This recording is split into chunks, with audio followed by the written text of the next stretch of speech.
Oberas. RMN News Nationwide. RMN News Nationwide. Headlines. RMN News Nationwide. Sa RMN News Nationwide ngayong umaga, bilang ng mga walang trabaho sa bansa natin umabot na sa 12.1 milyon. Lumalaking jobless rate isinisilaman ng Malacanang sa sunod-sunod na kalamidad na tumama sa bansa. Political dynasty, isa sa nakikitang dahilan ng isang political analyst. Yung mga nasa gobyerno, nabigyan nila ng trabaho yung kamag-anak nila. Aligasyon ng mga whistleblower single sa pork barrel fan scam lalong pinatibay ng testimonya ni Ruby Tuason. Senador Juan Ponce Enrile, Jingo Estrada, kapwa itinanggi ang mga pahayag ni Tuason. Serye ng deadly bus accidents, iimbestigahan na ng Senado. Prangkisa naman ng Florida Transport Inc. nanganganib na tuluyang makansela. Transport agencies pupulungin ni Pangulong Noynoy Aquino. Panukalang pagbuwag sa irrigation phase, pinalagan ng samahan ng mga magsasaka. Kung aalisin po ang irrigation service fee, paano po magpapagsyon na yung mga asosasyon na nagkaroon ng irrigation management transfer? Balitang negosyo natin, ilang kumpanya ng langis humabol sa ipinatupad na oil price rollback. At balita sa ibayong dagat, wildfire sa Victoria, Australia, umabot na sa estado ng South Wales. RMN News Nationwide. Abot sa bawat Pilipino, saan man sa bansa. RMN News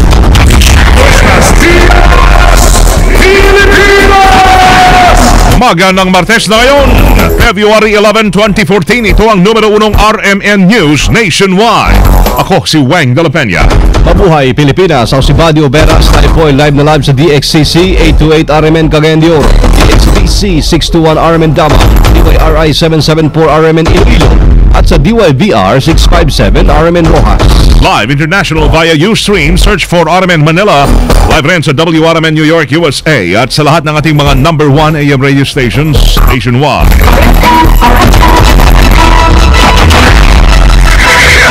Mga kasama, umabot na sa 12.1 milyong Pilipino ang walang trabaho. Ito ang lumalabas sa panibagong survey ng Social Weather Station, kung saan 27.5% ang nadagdag mula sa dating 21.7% na jobless rate ng bansa. Lumilitaw din sa survey na isinagawa nito lamang Desyembre 11 hanggang 16, 2013 na naitala noong Agosto noong nakaraang taon. Ang pinakamataas na jobless rate kung saan umabot ito sa 29.4%. Nabatid na 12.1 na milyon o dyan ho sa 12.1 milyon na walang trabaho, 13.5% ang nag-resign. 10.4% naman ang naapektuhan ng pagsasara o paglilimita ng kumpanya at 3.5% naman ang unang beses na naghahanap po ng trabaho. Pero sa kabila niyan, lumalabas din sa survey na dumami ang Pilipinong umaasang magkakatrabaho ngayong taon. Samantala, hindi masyadong nabahala naman ang Malacanang sa inalabas ng survey na yan. Ayon kay Presidential Spokesman Edwin Lasierda, hindi na nakakagulat ang resulta ng survey dahil sa sunod-sunod na kalamidad na tumama sa bansa noong 2013. Kasabay nito ay tiniyak ni Lasierda na patuloy ang kanilang pagsisikap na makalika ng mas maraming trabaho para sa mga Pilipino. Kumbinsido ang political analyst na si Professor Benito Lim na isang political dynasty sa dahilan kung bakit lalong lumaki ang bilang ng mga Pilipinong walang trabaho. Sa interview ng RMN kay Lim, sinabi nito na kaya't malakas ang loob ng pamahalaan na sabihing kaunti lamang na walang trabaho ay dahil puro kamag-anak na mga opisyal ng pamahalaan at mga politiko ay pinapasok nila sa trabaho. Unang-una, yung mga nasa gobyerno, nabigyan nila ng trabaho yung kamag-anak nila. Yung SWS naman, ang ginawa nila, yung mga taong bayan ng sinurvey. Kaya ibang statistika nila, ang datos nilang lumalabas. Yung sinasabi nilang paglago ng ekonomiya natin, yun ay galing sa OFW at saka investment sa stock market, pagpasok ng hard money. economy. Tapos yung kita ng OFW natin, ginagastos yun, hindi ginagawang pang-investment ng manufacturing, industriya. Ang gobyerno naman, walang ginagawa dyan, kundi nagpapagwapo lang. Tulungan nila yung mga business na kamag-anak nila at saka business crony nila. Kaya yun ang nangyayari. Tatandaan na sa inilabas sa survey ng SWS, umabot na ngayon sa 12.1 million ang bilang po ng mga Pilipinong walang trabaho. Pero sinisi naman ang Malacanang sa sunod-sunod na kalamidad at na tumama sa bansa ang dahilan ng lalong paglobo ng walang trabaho. Salong tumibay naman ang ebidensya ng mga whistleblowers na naging testimonya ni Ruby Tuazon hinggil sa 10 billion peso for battle fund scam. Matatandaan na sinabi noon ng mga whistleblower na sila ang nag-ayos ng pera na ibinibigay naman ni Janet Lim Napoles sa mga opisyal ng pamahalaan. Ngayon naman ay inamin ni Tuazon na siya ang tumatanggap ng mga nasabing pera para ibigay kina Senators Juan Ponce Enrile at Jinggoy Estrada. Pero bilang kapalit ng kanyang testimonya ay humirit si Tuazon ng immunity sa prosekusyon at proteksyon dahil lahat anya ng kanyang idinadawit ay may kakayahang saktan siya at mga mahal niya sa buhay. Samantala nanindigan naman si Enrile na hindi totoo ang testimonya ni Tuazon kung saan nakahanda itong harapin si Tuazon sa hukuman. Iginit din ni Enrile na hindi kailanman nagpunta si Tuazon sa kanyang bahay at isang beses lamang silang nagkita sa isang restaurant kasama ang kanyang dating Chief of Staff na si Gigi Reyes. Sa panig naman ni Estrada, humiling ito sa Senate Sergeant at Arms saan ng Senado na ilabas ang lahat ng CCTV footages sa parking lot ng Senado para patunayan na hindi siya tumanggap ng pera kay Tuazon. Posibilidad na maging state witness si Janet Napoles hindi malabo ayon sa Malacanang. Kasama natin sa balita, Deo de Guzman. RMN Report. Bukas ang palasyo ng Malacanang sa posibilidad na gawing state witness si Janet Lim Napoles na itinuturong mastermind sa pork barrel scam. Ito ang sinabi ng palasyo matapos ang paglutang ng usapin na posibleng maging state witness si Napoles upang madiin ang mga politikong sangkot sa nasabing anomalya. Ayon kay Presidential Spokesman Secretary Edwin Dasierda, pag-usapan na lang ang usaping ito sa oras na dumating ang tamang panahon. Pero sa ngayon anya ay wala pang nag-o-offer na gawing state witness si Napoles. Bahala na niya ang Department of Justice sa pagdedesisyon kung nararapat bang gawing state witness si Napoles sa 10 billion pesos pork barrel scam. Nabatid naman na isa sa kriteria ng pagiging state witness ay ang tinatawag na less guilty sa kaso. Kasama mo sa Palasyo ng Malacanang para sa DZXL 558, Deo de Guzman, Tatak RMN. Iimbestigahan na rin ng Senado mga kasama ang serye naman ng mga deadly bus accidents kung saan pinakahuli dito ang paghulog naman sa bangin ng isang bus ng Florida Transit sa Bontoc Mountain Province noong Biyernes na ikinamatay ng 14 katao kabilang na yung komedyanteng si Arvin Tado Jimenez. Ayon kay Senate Deputy Minority Leader Tito Soto, gusto nilang malaman ang mga pagkukulang ng mga otoridad lalo na sa panig ng bus operators at ahensya ng gobyerno.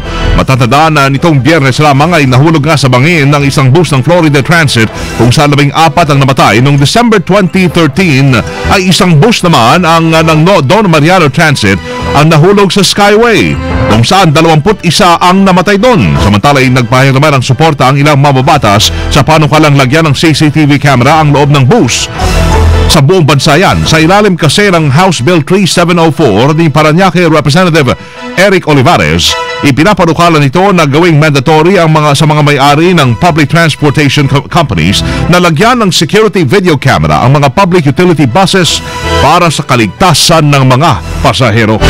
LTO at LTFRB kinalampag na isang senador dahil sa dumaraming vehicular accident. Kasama natin sa balita, si Grace Mariano.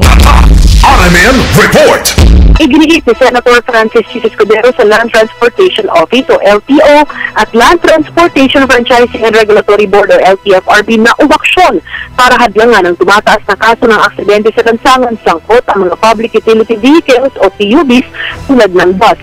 Iginiit ni Escudero na trabaho ng LTO at LTFRB na tiyaking lahat ng pampublikong transportasyon ay ligtas, imaneho at sakyan Pangunahing punto ni Escudero, ang dapat ay regular at istriktong pagsasagawa ng nabanggit na mga ahensya ng inspeksyon sa lahat ng PUVs at kanilang mga terminals at operators.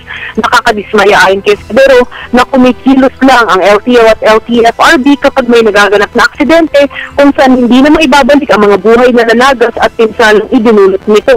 Maliban dito, pinapatanggal din ni Escudero ang mga fixers sa nabanggit na mga ahensya, kaya nakakalusot sa kanilang mga regulasyon at proseso ang mga irregularidad. Kasabay nito, inihain din ni Escudero ang Senate Bill No. 123 na magpapataw ng 20 taong pagkabilanggo sa mga driver na makakagawa ng kapabayaan na magre-resulta sa aksidente. Kasama mo sa Senado, Grace Mariano, Tatak, RMN. Bus operator sa Southern Luzon nanindigang huwag dumaan sa Skyway dahil sa aksidente. Kasama natin sa balita live si Joy Sadra. RMN Report. Tumatanggi pa rin ang bus operator sa Southern Luzon na dumaan sa Skyway. Ayon sa naturang bus operators, maninindigan sila sa kanilang boycott hanggat hindi binabago ng Skyway na management ang disenyo nito. Nila peligroso at ang design at mababa ang harang sa mga gilid ng Skyway. Nababahalaan nila sila na matulad sila sa Don Mariano Transit na natanggalan ng prangkisa sa 100 unit ng bus dahil sa pagkahulog ng bus nito sa Skyway noong Desyembre kung saan mahigit 20 ang namatay. Isinisi ng Southern Luzon bus operator sa disenyo ng Skyway ang naturang aksidente. Kasama mo sa Southern Metro Manila, Joyce Adra, Tatak RMN. Nationwide. Sama, pinatututukan po ng samahan ng magsasaka sa pamahalaan ang pagbibigay ng ayuda sa kanilang hanay. Yan ang apela na National Confederation of Irrigators Association kaugnay ng panukala ni Co-op-NATCO Party List Representative Anthony Bravo at Crescente Paez na alisin ang sinisingil na irrigation fee sa mga magsasaka.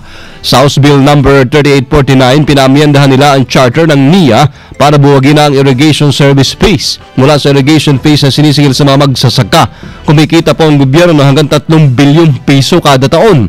Ayon kay NCIA National President Silvestre Bonto, bagamat mas paborito sa mga magsasaka dahil wala nang babayaran sa irigasyon, mawawala naman daw anya ng suswelduhin ang mga empleyado po ng National Irrigation Administration. Pero sa amin po kung nakatransfer na sa isang asosasyon ang facilities ng irrigation, agrabyado po ang mga asosasyon kung wala na pong irrigation service fee. Sino po mag-maintain yan? Kasi pag na-transfer na po yan sa mga irrigator association, ang maintenance po yan, ang magsusundan na itong mga magsasaka. So, kung aalisin po ang irrigation service fee, wala na pong mag-maintain yan.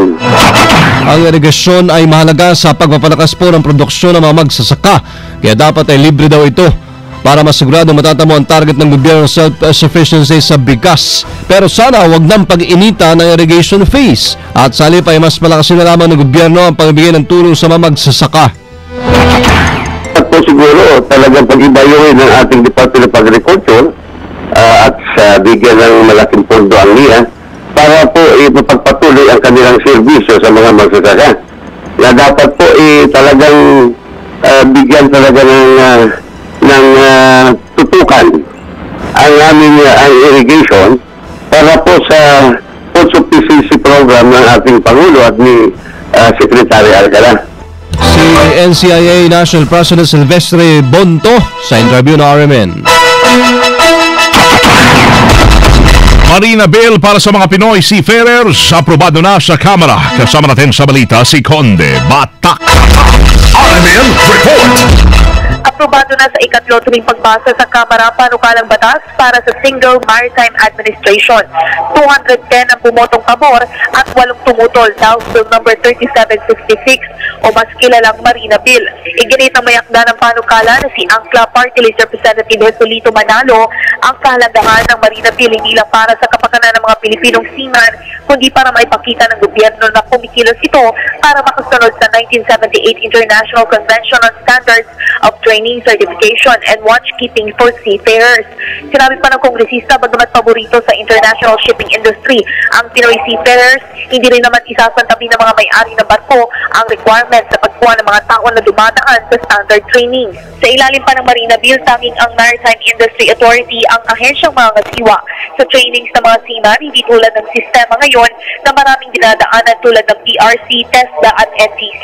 Una rito ay nagbabalag si Senate President Franklin Drilon na maaaring mawalan ng trabaho ang may 80,000 Pinoy seamen kung hindi may papasa ng Kongreso ang batas para sa pagsasaayos ng maritime regulatory system. Kasama mo mula sa Kamara para sa DZXL 558, Quad Batak, Tatak RMN. RMN Nationwide Report. Ang DA naglaan po ng pondo para sa mga magsasaka sa Dipolog. Kasama natin sa balita, Mardy Libres ng RMN Dipolog. Report. 110,000 piso na pondo ang inilaan ngayon ng tanggapan ng Department of Agriculture o DA Region 9 para sa proyektong multipurpose drying pavement para sa mga magsasaka ng Barangay Gulayon sa Dadan Dipolog, lalawigan ng Zamboanga del Norte. Ayon kay Engineer Pierre Porlas, OIC City Agriculturist, ilan lamang ito sa mga proyektong ihahandog para sa mga magsasaka sa naturang barangay kung saan handa na ang lupang pagtatayuan nito. Anya, ang nasabing pondo ay nakatakdang ibigay ngayong taon. Kaugnay nito, nagpaabot naman ng kanyang pasasalamat si Gulayon Barangay Chairman Mary Jane Cuenca, kay DA Regional Director Constancio Alama at sa pamalaang lokal ng siyudad ng Dipolog sa suportang ibinigay nito para sa mga magsasaka sa kanilang lugar. Kasama mo sa DXDR Dipolog, Mardy Dalugdog Libres, Tatak RMN. Radyo mo Nationwide. RMN News Negosyo. Umabol pa ilang kumpanya na langis sa ipinatupad na rollback sa presyo po ng mga produktong petrolyo. Kanina alas 6 na umaga, tinapyas ng Phoenix Petroleum at Uni Oil ng 50 centimos ang kada litro ng kanilang gasolina at 20 centavos naman sa diesel.